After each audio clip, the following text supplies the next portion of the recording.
The views and opinions of this broadcast do not reflect the views and opinions of Armed Media, New Productions and its affiliates. Enjoy the show.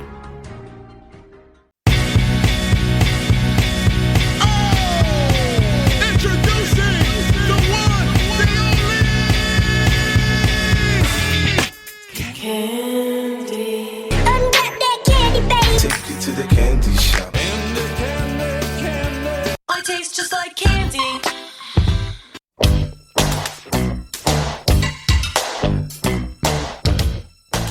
Welcome to Ask for Candy, where we talk about healing, self-care, love, sex, relationships, and what it takes to be amazing on the daily. Another week. I'm so excited. We got a little rain going on. As always, I have the German Shepherd with me. You're going to hear some background noises. That's just how it goes. We're going to roll with it and have a great conversation. Who I am is CandiceHarperLoveCoach.com, and my purpose with this podcast is to create healthy, romantic relationships all around the world through self-love, soul connections, and sweetness. But before we get to that, we are now partnered with Celebrity Magazine and part of Celebrity TV. So from now on, we'll be going live every Wednesday at 7 o'clock Eastern. You can come and join in and ask questions and join the conversation. Me and my Brian is here as always. You want to say hi to the people, Brian? Hi, Brian. You're so silly. From now like I said, we're going live every Wednesday at 7. You can watch us at Celebrity.com on Celebrity TV and subscribe to Celebrity TV on YouTube so you can be alerted when we go live as well. And, you know, also just see the replays, right? You can watch it over and over again. Don't you watch it over and over again, Brian? I'm going to take that as a no. Don't forget to subscribe to our audio podcast as well. You were rolling with me, honey. Don't forget to... I'm with you now. You're with me now? Okay, good. Don't forget to subscribe to our audio podcast, Ask for Candy on Anchor, iTunes, Spotify, iHeartRadio as well, and wherever you normally download podcasts. That way you can listen in your car, too. You can email us, askforcandypodcast@gmail.com, and those questions will be answered, or I will respond, or I'll even maybe use your topic for a future show. And if you're shy, it's a good way to, just reach out. I read all the emails. So for almost 9 years now, I have been a relationship coach, a workshop facilitator, and now a professional matchmaker with Talkify dating service. And if you've never heard of it, it's an amazing... Ooh, the thunder, honey. Do you hear that, Brian? Ooh. I know. That means it's going to be hot tonight. Like it's going to be like a sexy, dramatic kind of evening with the show tonight. As I was saying, Talkify dating service, if you've never heard of it, it's an amazing digital service where you can hire a matchmaker to do all the sifting and vetting on your behalf. It's especially great for people who struggle with initiating contact or simply picking the right partner. Matchmaking and relationship coaching are my zone of genius. And the best part about it is that week to week, I get to grow and learn as I interact with people around the most intimate part of their lives. I get to meet and nurture new clients. I love how the atmosphere is it's like my amen chorus. Because every time I say something, the thunder goes off. I hope you guys can hear it too. It's kind of sexy.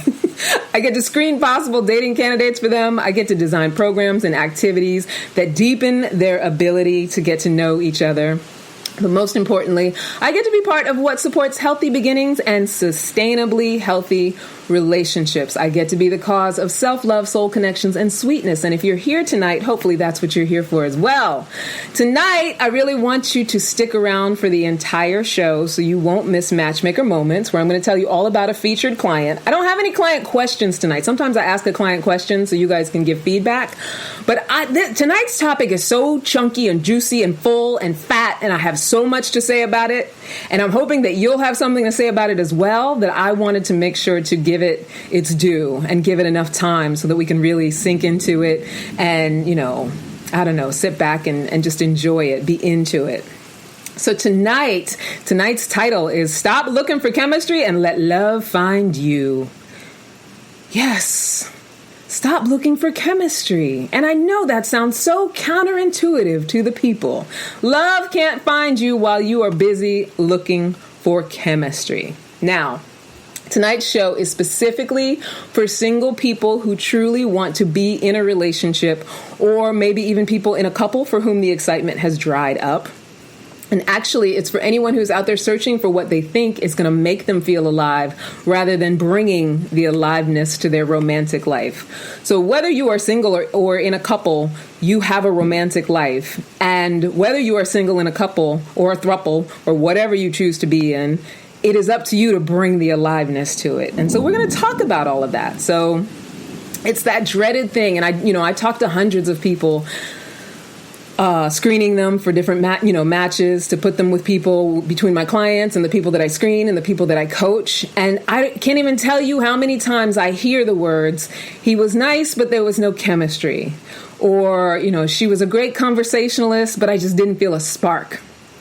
And the translation to that is, I didn't look at that person and immediately have a visceral reaction of sexual excitement. So it's ixnay on the possibility of an relationship, Ray. It's like, that's it. It's not going to happen because it wasn't a meet cute. It wasn't like it is in the movies. I didn't instantly desire that person in a physical, sexual way. My animal brain didn't kick in. None of that happened. So there's just no chance that this is going to be able to go any further. And I hear people say that all the time. And it's crazy to me that it's so common that people feel that way.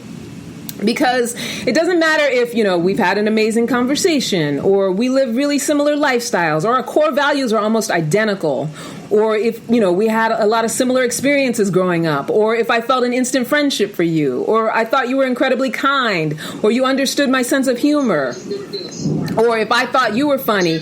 If I didn't want to fuck you, that's it. Excuse my French.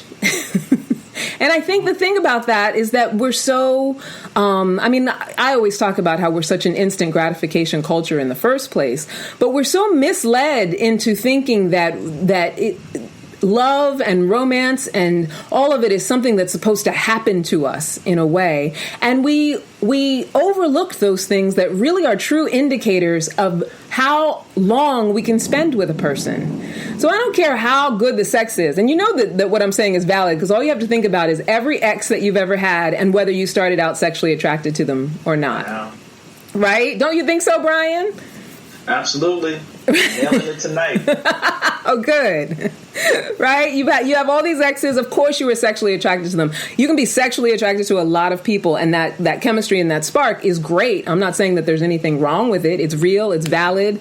It's 100% a natural human reaction and desire. It's okay to have that desire.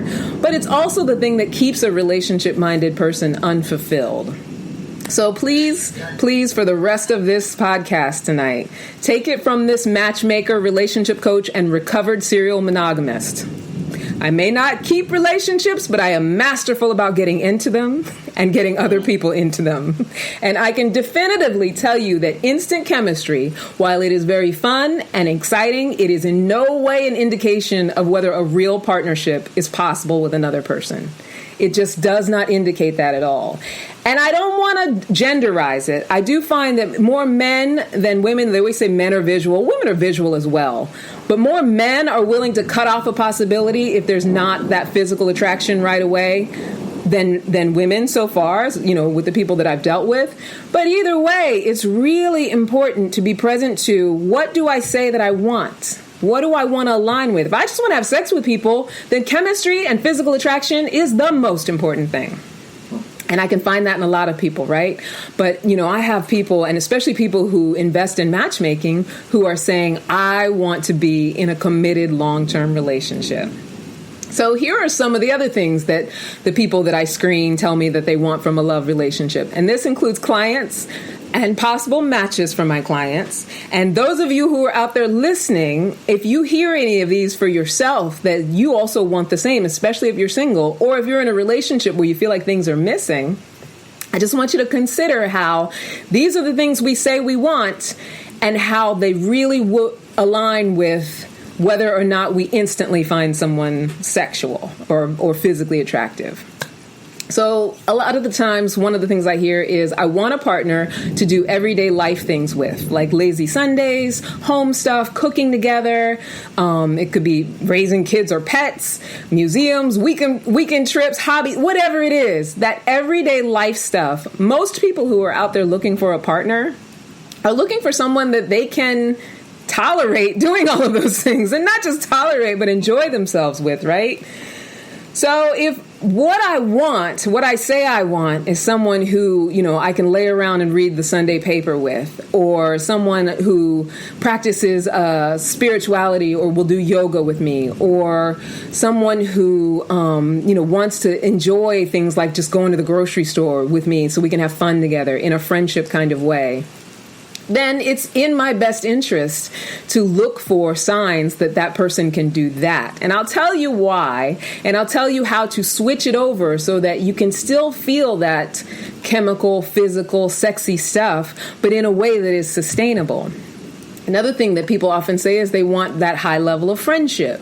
So I don't believe that your lover has to be your best friend. It's great if they are, if your spouse or your lover is your best friend, but they don't have to be. You could still have a high level of friendship with them, though, which just means that I can be myself around you, right? I can be who I am, and you are accepting of who I am, and I feel like you're a friend. If I need a friend, if I need, someone to talk to about something, I need to run something past you, you're able to do that.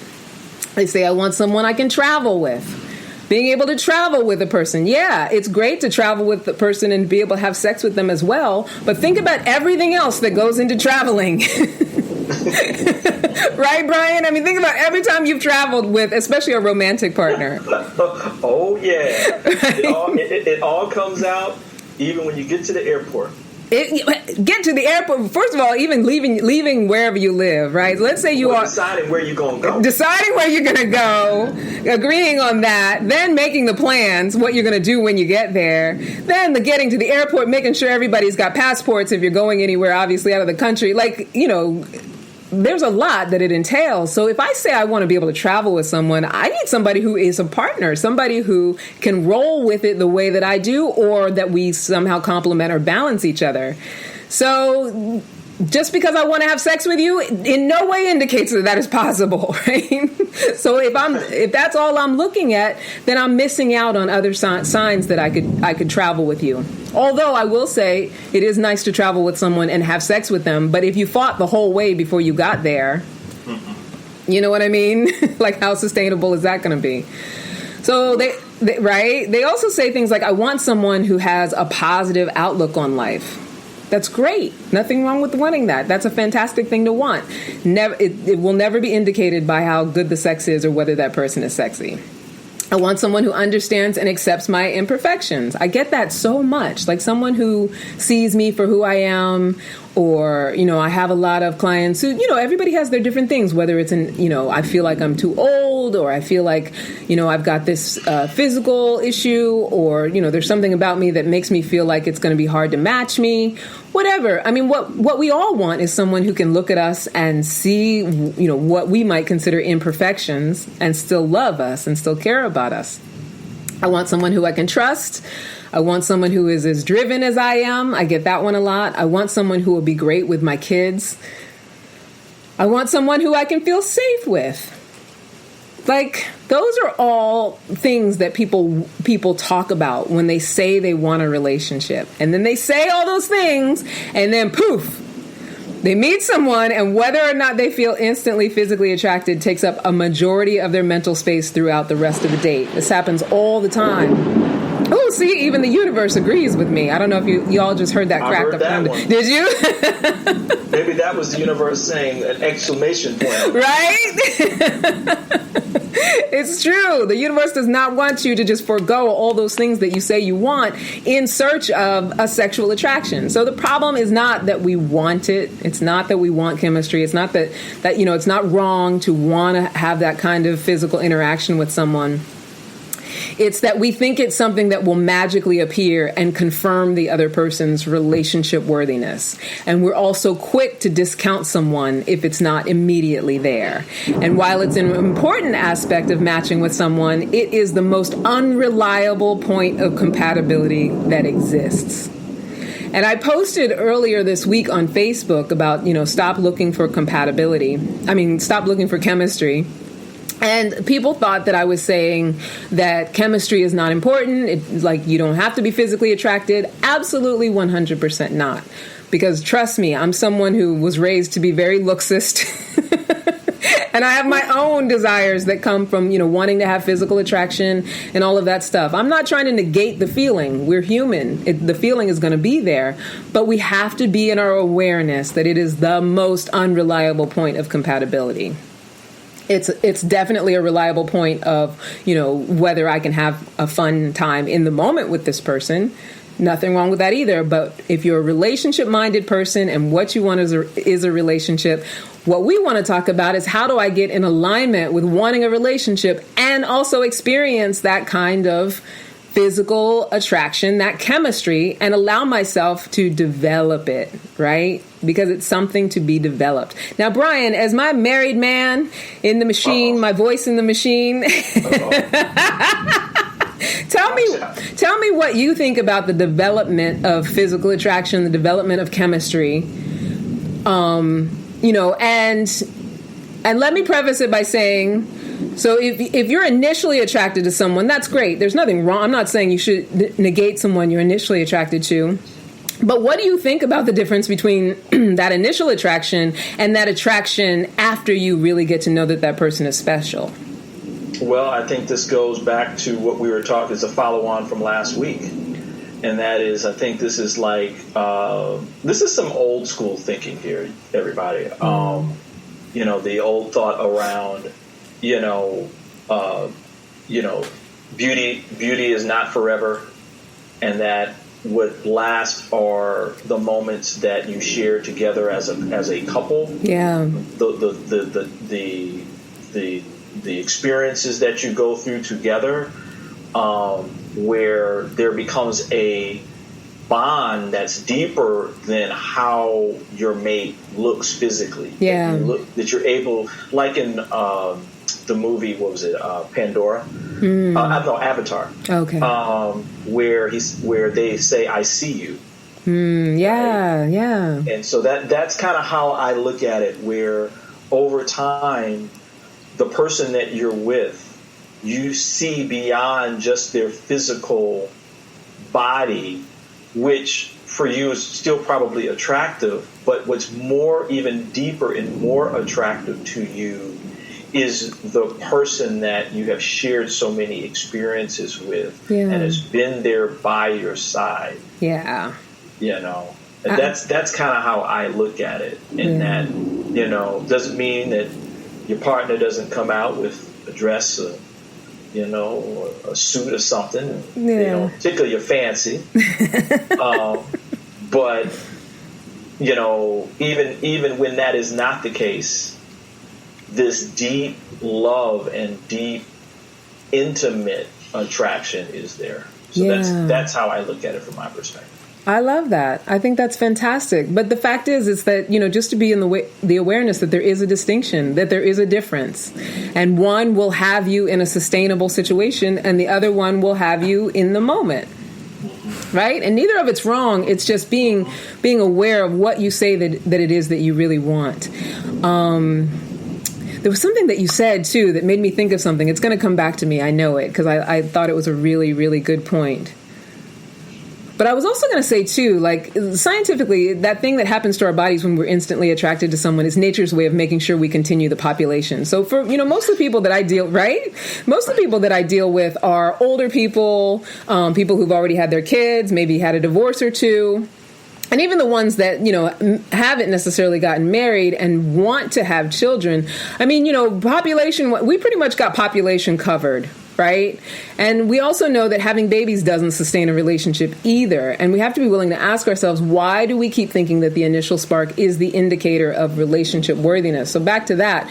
What I want to talk about and what I want to touch on is what Brian was talking about as far as when you do have that connection, and what it means to have the physical attraction from a place of, I want to express my affection and affinity for you based on what I know of you intimately, what I've learned of you, and how we are developing. So the difference between I want to feed an animal physical need, or I want to express affection and affinity, and the difference between those two types of chemistry, those two types of physical attraction. Does that make sense? Yes, absolutely, Yeah. it makes sense. I right. think I think we have to learn to differentiate between the two. Yeah. When we want a real relationship, when we want sustainability. So I want to talk about all the different ways that we can actually do that. But I want to take a commercial break first, because once I dive into that, then, our little hour goes by so fast. We're already like coming up on halfway through pretty soon. But I want to take a little commercial break. Is that cool, Brian? Can we do that now? Absolutely. All right, cool. So we're back, and we're talking about the distinction between that animal magnetism, physical attraction that people want to use to be their sort of mile marker for whether they're getting in a relationship, or that chemistry, that physical attraction that develops over time. And I also, I want to go back to addressing those who aren't necessarily looking to have children but want to have a partnership, because I also work with a lot of clients who are in their 40s and over. And that's another thing that I wanted to touch on. When we're young, and it's funny too, because I had a friend who commented on my post that I did on Facebook earlier this week about stop looking for chemistry, and he commented, he's somebody I've known since I was probably 18 years old, and he's been with the same person since that age, and that's great. That's a great accomplishment. But I think when you're in your late teens, 20s, maybe even early 30s, everybody's hot. Everybody's, fuckable. So you get with these people, and sometimes it lasts, sometimes it doesn't last. So maybe that's part of what leads people to believe that that's what you should continue to look for in the later years when looking for a relationship. But, as we get older, people's bodies get spongier. It's just, there's not as much overt sexiness. It's not all just, I look at you and I see this beauty. We start to have the lines and the scars and the dimples and the, different things of life that represent what we've been through and who we are. And they also represent the character that we've developed. They also represent the things that have made us who we are. And they also represent a lot of what can be very lovable about us sometimes. So I think what it's about is, and a lot of these other points that I'm going to talk about, is being able to open our hearts to seeing past just what is that instant chemical reaction. And I know I'm saying the same thing over, but I feel like repetition is how people learn. Don't you agree, Brian? Yeah, because Yeah. we may not get it the first time. Right? And, if you've ever... Wait a minute, what did you say? Oh, yeah, I agree with that. Right? And if I say it a few different times, different people will get it in a different way. I feel like... So if you've ever experienced that magical thing that happens when you take the time to get to know something and see something in their character that is aligned with who you are, like that they're funny and easy to be with, or it's recognizing and focusing on those things rather than dismissing them, that's what increases our affinity. And I can tell you, I was in a 13-year relationship with someone who, to this day, I still consider him to have been the love of my life. And it took a year and a half for me to find him physically attractive. And now I can't even remember what it felt like to not think that he was physically attractive. I wasn't repulsed by him or anything like that. But, it took understanding his character and getting to know him better. And then I was in a long-term relationship with someone, ridiculous sexual attraction. Like, I would, even to this day, if I smelled a shirt that he was wearing, I probably would be sex drunk. But it was one of the worst relationships that I ever could have been in. And so we're talking about allowing yourself to genuinely get to know someone based on their positive aspects, the positive aspects that you get to see in them over time if you allow it to develop. So what should we be doing or looking for in the meantime? If you're someone who's dating, or if you're someone who's in a relationship and you're looking to re-find that chemistry, that spark, if you're someone who wants to experience what it means to be naked with someone who sees you from the inside out, sees you as beautiful because they know your inside. Sorry, the German Shepherd's losing his mind. Sees you because they know your inside. So when you're single and dating, and actually when you're in a couple too, one thing to do is to cultivate your sexuality on your own. And why do I say that, right? You have to stay in touch with your understanding of your own pleasure so that when you meet people, or even when you're dealing with, let's say, a partner you've been with a long time and the sex is dead, you won't feel so desperate for them to fulfill your needs you'll understand what your pleasure is. You'll understand cultivating your own sexuality, and you'll know how to generate what you want to generate. Obviously, if you're in a relationship, you can't force someone to respond, but what you can do is really get in touch with your sexuality and how to cultivate that and how to understand pleasure for yourself. I've had clients that I've worked with where it's been years and they haven't even, thought about it. They haven't touched themselves. We have a question from the audience, Brian. I see we have a question. What's our question? I love it. I don't want to barrel through. What's the question? Right. This question is from Sasha. Hey, Sasha. Hey, Sasha. All right. What advice do you have for young people who have no idea what they want in a partner and can only identify with the chemical feeling? Wow, that is a fantastic question. Right? That's a magical question. Here's the thing about when you're young, though, and I advise this strongly. I think that you want to be really cognizant that, first of all, life is long and short at the same time. And it is okay to not know what you want for a while and be aware that a lifelong partner may not be what you need to be looking for when you're in your late teens, early 20s, maybe even late 20s, as far as late 20s. But if what you're feeling like is, I really want to have a partner, just be of the understanding that if I'm having casual sex with people, it doesn't align with developing emotional intimacy. And it's not there. It doesn't mean it's wrong or anything like that. It's if I say what I want is to have a partner that understands me and knows me emotionally and wants to get to know me. If that's what I say I want, then it doesn't mean that I can't have sex, because I hate those kind of rules. Like, who's it? Steve Harvey, who has the 90-day rule or whatever. Right. But it means that, whether I'm having sex with that person or not, am I also paying attention to whether we connect on a level that has nothing to do with sex? Like, do we share the same core values? Do we find the same things important? So if I feel like, I'm young, my libido's high, I gotta have sex, I gotta be doing it, that's fine. That's your prerogative. But always be in your awareness. Does what I'm doing align with what I say I want for myself, with this person, with the people that I date? You always want to be really flat with that. And that's what has you get what you want. That's what is workability. Don't make it a moral issue, because I think part of what we have done in our culture is that we have put so much shame around sex, sexuality, and the desire for sex that it makes people make, secretive, self-sabotaging decisions. And it makes them not want to admit to the fact that they just want to have, casual sex, or that they just want to, date for a while and not get too serious with anyone. Or if they get too serious with someone, then they feel like they have to be some sort of idea of what someone else might want sexually. I think it's about just exploring, knowing yourself, being honest with yourself, and understanding that what I do is what gets me what I want, or doesn't get me what I want. Does that make sense? D'Angelo says we need a weekend workshop on that. Right? We could go off in so many directions about... Hey, that's an idea, though. Right? It is. That is a good idea. We'll have to think about that. So, yeah, thank you for that question, Sasha. And I hope if there's any young people out there listening that they're... I have a mentee, and I have a young woman who I always say she's my adopted daughter, because she's about the age that if I would have had a daughter, she would be. And she's in her early 20s. And I always tell her, this is a time for you to responsibly enjoy yourself.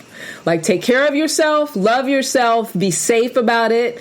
Of course, now with the pandemic, I don't think anybody should be interacting with anybody sexually without a lot of caution. But, when we're normally and not in a pandemic state, I think that when you're in your 20s, it really is a time to be in the exploration about what it is you want for yourself, and doing it as safely as possible, and giving yourself a chance to practice alignment with what you want. All right. So where are we at? Another thing to be focusing on, rather than whether you have chemistry with someone, ask yourself if the other person, especially on a first date, and as you're getting to know someone, if they are someone whose life you could see yourself in. And you have to actually get to know someone in order to find that out, right? Like, you have to be willing to ask them questions about their life, even if you don't feel like having sex with them yet. A lot of times people will decide, oh, I don't find them sexually attractive, so I'm not even going to commit to this conversation anymore. And I get that a lot because we do feedback with the matchmaking. And people will say to me, oh, well, it's like, he just stopped talking. He seemed really closed off. And then I find out later he was really closed off because he decided she wasn't pretty enough. Or, you know, she had to go really quick. And I find out later she had to go really quick because she didn't think he was handsome. And it's like, give a person a chance, especially if but they'll say, oh, they were a nice person. I just didn't feel the chemistry. So if a person is a nice person, it's worth it to have a conversation with them. It's worth it to ask them some questions about themselves. Even if you don't feel sexually attracted to them, it's worth it. Even in a marriage, if you haven't had sex in a long time, you feel like it's dead, it's worth it to get to know the person that you're with. Because a lot of times I think people have been together for a while. They think, well, I already know everything about this person. I don't need to ask any questions. I don't need to be inquisitive about who they are because I've been with them long enough. I can tell you all the answers. And I think that's a big mistake that people make when they've been together for a long time. And it's part of what kind of kills that intimacy. We have another question, Brian? Yes, we do. They keep coming in. This is great. Y'all keep them coming. I love it. This is from Candace. Hi, Candace. Oh, hi, Candace. Another Candace. Right? We love the Candaces. Right. If you're available for love and not a temporary relationship, a.k.a. dating forever or like 10 years, what are your thoughts on becoming friends first? I always feel like being friends has this potential to get stuck there, and you need to be clear with your intentions and of dating with a purpose. That's a very, very good question, Candace. Yeah. That is a great question, Candace. So here's the thing that I think we often do when it comes to single dating and hoping for a relationship is that we overthink into the future what's going to happen if. So if I get into a friendship with this person, does that mean it's going to kill all the possibility for sexual attraction? If I get into a friendship with this person and we do end up in a relationship, is it going to die off in 10 years? Like that forward overthinking is what kind of sabotages us, because then we start to get afraid of all the what ifs. How could this be sabotaged? It's really important, especially if you feel like you could be friends with this person, to allow yourself to gently cultivate complete vulnerability and honesty about how you feel about the situation, about how you feel about that person. If you feel that it's maybe sliding into a friendship, then it's okay to say, well, I do feel attraction for you, and it's scary and it's a risk of rejection. If you feel like you're getting into a relationship with someone and you don't want it to be just a temporary partnership, that what you want is a long-term relationship, I think it's going to sound counterintuitive, because even though I think it's good to be honest about what it is you want for yourself, but to tell someone, I'm not going to be able to do this if it's going to be temporary, I'm going to need you to commit to being with me long term, is kind of it can be very cutting off of the ability to connect, because you sort of lock that person into feeling like you're attached to having them do something. And they may not be conscious of it, but as human beings, we don't like that feeling of being locked into what someone else wants us to do. It really has to be about, I communicate what I'm committed to having for myself. This is what I would like to have, and I act in alignment with that. And I hear and I allow you to share with me what you're committed to for yourself, what it is you really, really want. I believe you when you say it, even if it's not what I want to hear. And I act in alignment with that. And as long as someone is showing up and you're having good times together, I mean, really, life is meant to be lived in the present moment. It's moment by moment. And even people who've been married, those old couples you'll see on the news, they've been married 60, 70 years. They look back. It's like, oh, how'd you do it? We lived it moment by moment. They didn't know when they got married at 15, 16 years old back in the, 40s or 50s, they knew to commit, but they didn't imagine that they would be on the news 60 years later. They just did what they knew to do at the time. And that's all we can do, is do what you know to do at the time. Be authentic, be upfront. Stop worrying about what the future might hold and looking for signs of, oh, this is only going to be a 10-year thing because of this is how this person is acting. That's how we let the past sort of dictate what's possible for the future. Right? So I love that question, Candace. Thank you so much. And, sometimes relationships do end up being about 10 years long. And that's okay, too, because, this insistence that it's supposed to be a lifelong thing, I think in the society, the culture we live in right now, it is a lot of pressure that I think also sabotages our ability to mate with each other because we're so worried about living up to some standard for what a relationship is supposed to be. So as long as it feels good and it feels right and it aligns with who you are, enjoy it, participate in it, be there for it. And when the worries start to come up, take care of yourself around it and just keep enjoying it. If you stop enjoying it, then do what you need to do in order to take care of that, whether it's to communicate and handle it or, take care of yourself. We could do a whole weekend workshop on that, too, as well, Brian, don't you think? Yeah, I think that's a great idea. I think we got our first 2 topics for the weekend workshop already. Right? Thank you for that question, Candace. Another thing to be looking for when you're in this dating phase is you have to ask yourself, do they genuinely feel like a friend? It's an equally important component as the physical attraction.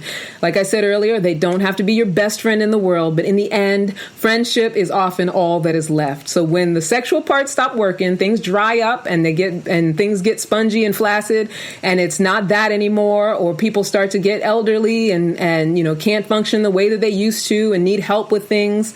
If the friendship component is there, then it has sustainability because I care about you as a friend. So it's just as important as that physical attraction. So you want to be on the lookout for that. You want to be open to that, and you want to be open to how that can develop as well. What else? What else did I say? I like to look through my I make little notes, Brian.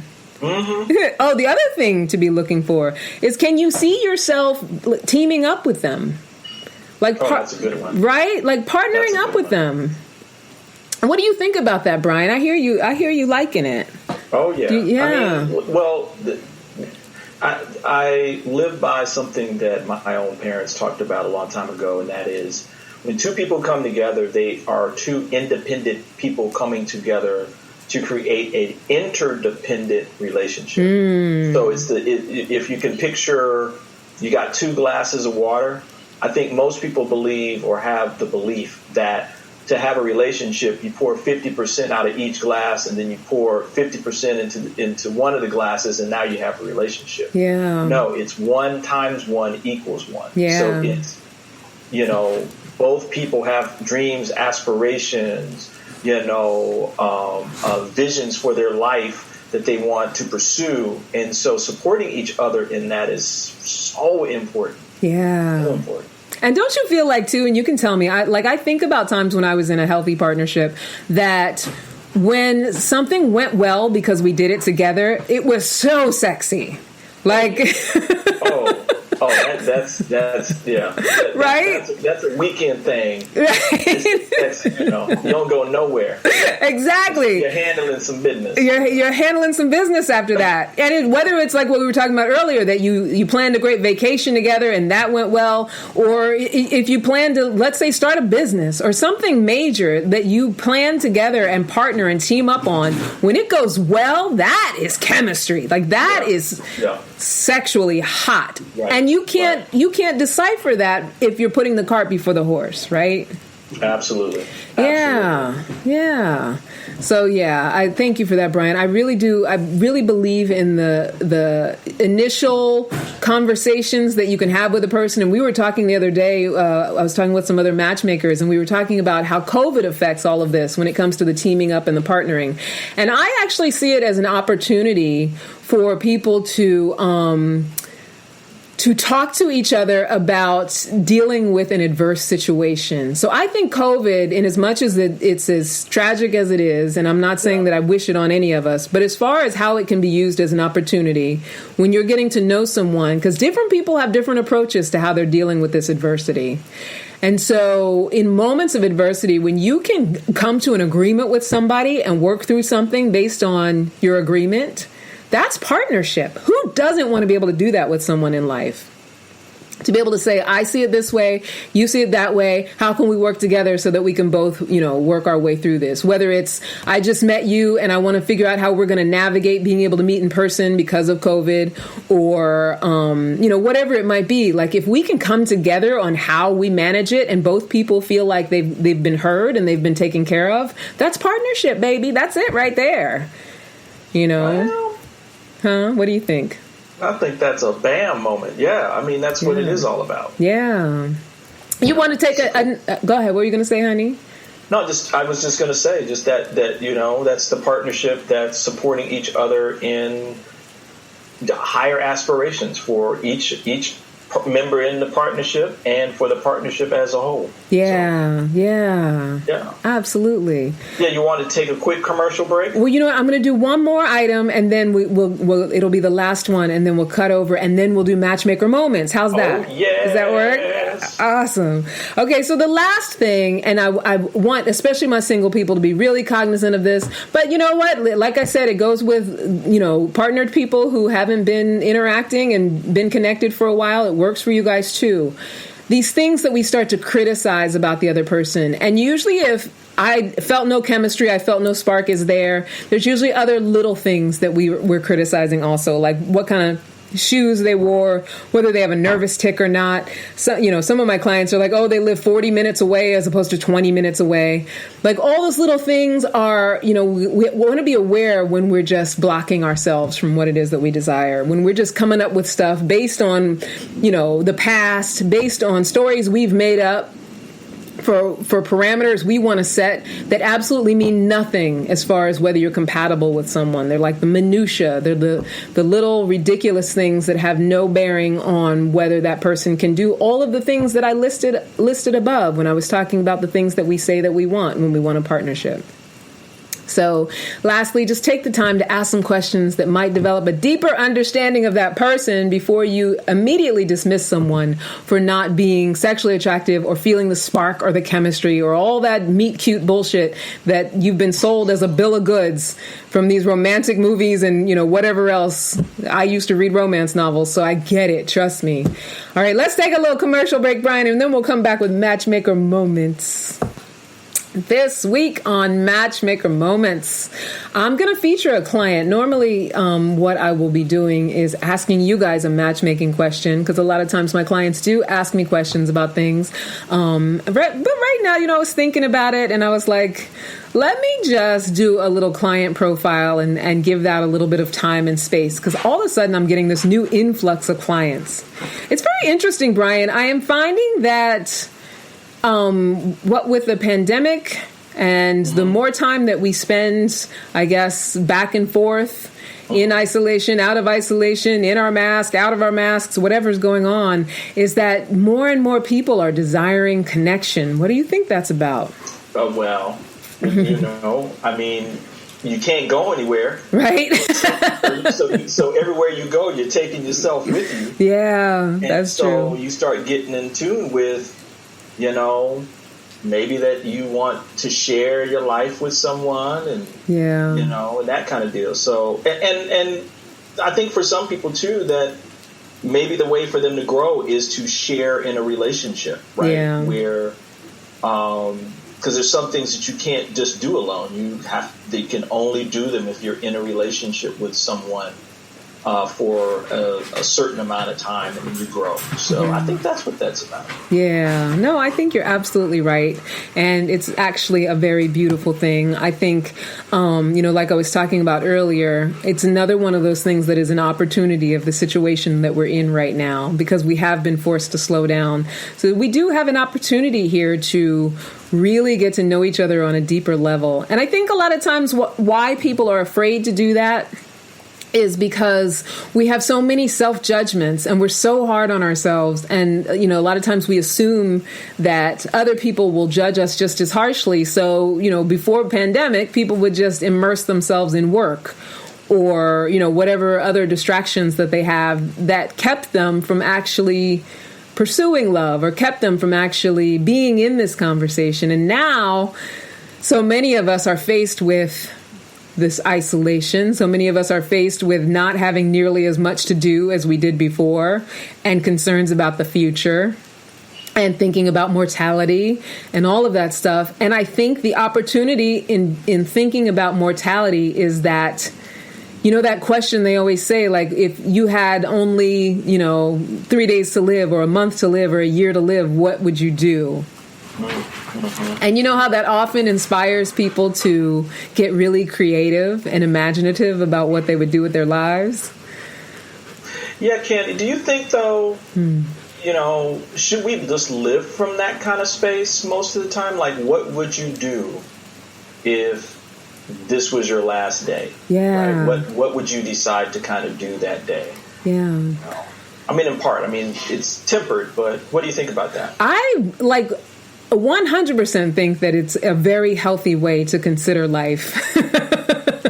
Because you think about all the things that we put off until tomorrow, and for whatever reason, not for whatever reason, I'm pretty clear that the reason that we do that so much with love is because we have a lot of fear around it, and it's, the sort of the apex of our existence, like love and connection and how we interact with other humans, relationships, starting with our relationship with ourselves, our relationship with others. It's the apex of our lives. So we tend to be afraid of it and put things off and put it off until tomorrow. But if we were to say to ourselves around any area of our life, what would you do about this thing if you only had, a month to get it to what you want it to be? Like, what would you do if you knew for sure that it were only a month? I think you wouldn't go get that Popeye's chicken sandwich, right? Right? Like, it would really, and I think that's kind of a mild bit of what is happening now with this pandemic situation, because it's scary. It's scary for a lot of people, especially, in thinking about your mortality and all of that. And it does bring up that topic. Like, what if I don't make it through this thing? Don't I want to have lived out loud? And I actually think that if you look at it in a certain way, it can be a very beautiful way to just start creating and start doing all the things that you say you want to do, and supporting yourself in all the things that you say you want, and getting aligned with all the things you say you want, just because why not? Why not? What's the alternative? The alternative is that I continue to live, and we get through this pandemic. We go back to whatever we're going back to, if we go back to the same thing, hopefully not.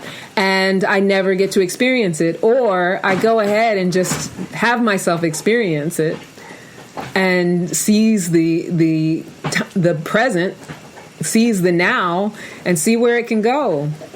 That's what we're here for. I think we forget that a lot of times. And it's a great segue into my client profile, because the amazing thing about my client is that she is a 72-year-old woman who has kept herself in shape, is looking fantastic, and she is proof that the desire for companionship is ongoing in life. And there is nothing wrong with making your desires known at any age. There's nothing wrong with going after it at any age. There's nothing wrong with wanting to feel connected, feel sexy. There's nothing wrong with wanting to get into it, right? Don't you agree with that? Yeah, you better. Right? You should be able to spice up your own life. Yeah. And then, it invites, someone who feels the same about their life to enter into your life. We attract who we are. Absolutely. 100%. And it's in the now. It's do it now. And so here she is. Who cares what she did previously? She's 72 years old. She's looking for a healthy gentleman between the ages of 50 to 75 in Denver, Colorado. And, if you feel like you might be that gentleman, or you might know that gentleman, email me, askforcandypodcast@gmail.com, and say, I want to be matched. I was noticing on the comments, Brian, that Candace also said that she would swipe right on everyone. Ha ha ha, let's date. I had to mute myself because I was laughing so hard. Were you? I love that. And I love that, because that's just what we not necessarily should be doing. It's like, you have to go with what your gut tells you is the right thing as far as that's concerned. But why not? Why not just meet people and see what's possible and see where it can go? Granted, yes, there's a lot of kooks out there and people that you might not necessarily want to get with. But for the most part, I think a lot of times we just instantly negate people because we see little things about them. And especially when it comes to online dating, you see a picture or you see something that's maybe a little off, whatever. And then instantly you want to negate the possibility, and you just never know. It goes back to, our topic tonight. In looking for that perfect chemistry, in looking for that perfect meet cute, in wanting to feel that spark right off the bat, we stand in our own way and we sabotage ourselves from having that exact thing that we want. It's, we got to let go of this instant gratification thing and be willing to develop connection with each other. If what you really want is a relationship and a connection, a partnership with someone, allow it to develop, allow the chemistry to develop, allow your understanding of that person to develop, and give yourself a fighting chance, especially in these uncertain times. What do you think, Brian? Yeah, I mean, I think we're too hard on ourselves sometimes. Either we're believing we're not good enough, or we think the other person ain't good enough, which is just a reflection of our insecurities. So, totally. You were talking about COVID. I think this is the time for us to deal with that. If you're single and or even if you're married like me, I mean, we still have to do our work. Yeah. It doesn't end. We talked about that last week. Absolutely. It doesn't end. It really doesn't. It never ends. It never ends, because as soon as you get the next thing, you're going to desire the thing after that. Isn't that a song? No, it might be. It should be. It ought to be. You never get it done. Like Abraham Hicks says, you never get it done. All right. So thank you so much, Brian. Solivity Magazine, Passion, Purpose, Living. Candy. Right. It's been a pleasure, as it is every week. I'm so excited every week whenever we're about to broadcast. I'm always so nervous in the beginning. Like I always feel a crackling. Like, y'all don't energy. believe that, right? Yeah. It's true. So is there anything that you want to tell them about what's happening now? Wow. So, so as always, tomorrow morning we have Body Fit. Yes. With Alexa Marinian, which is at 9 a.m. So if you want to get your day started right with a hypopressive training technique, which is like something that's been around for a long time in Europe and now is here in the United States, check it out. We've got a very new cooking segment that'll be Tuesdays and Thursdays now with our taste chef, Walter Martino, also known as the $1 Million Chef, at 1 p.m. and Javier Pedrosa with Conciencias con Cocktails at 6 p.m., which is going to be a lot of fun. It's got a great, amazing singer that's going to be on the show, Omar Perez Thin. Yeah. I can't wait for you guys to hear him. He's amazing. That's what's going on. I'm going to tune in, definitely. Also, one more thing, too. Our 21-day Phoenix Challenge is still going on with Walter Martino and Betsy Tapico. So just go to solivity.com and you'll see the information right on the front page. Oh, cool. Fantastic.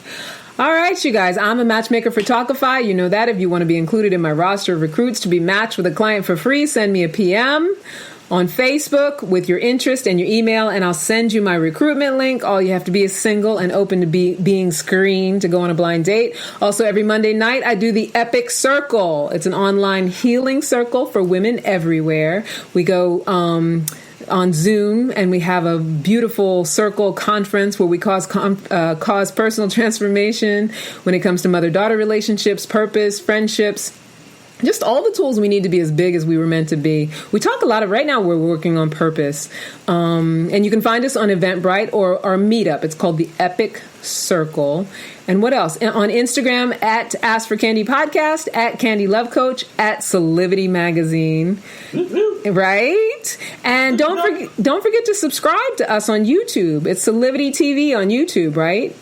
Yeah, I'll post the link right on in the quick chat so everybody can go check there and see any repeat of Candy's show. It's available 24/7. Awesome. And you can email me, askforcandypodcast@gmail.com. Send me your questions and comments. They may even become upcoming topics. And I think we're about done. Where are we at, Brian? I don't want to close. We are perfectly on time. Oh, perfect. All right. So it's time to sign out. Until next time, never forget you are a love machine. If you ever start to feel like you aren't getting the love you need, just make more and ask for candy. Ask for candy. Mwah, mwah, mwah, mwah. Love you. Love you, Brian. Thank you. All right. Candy, I call my sugar.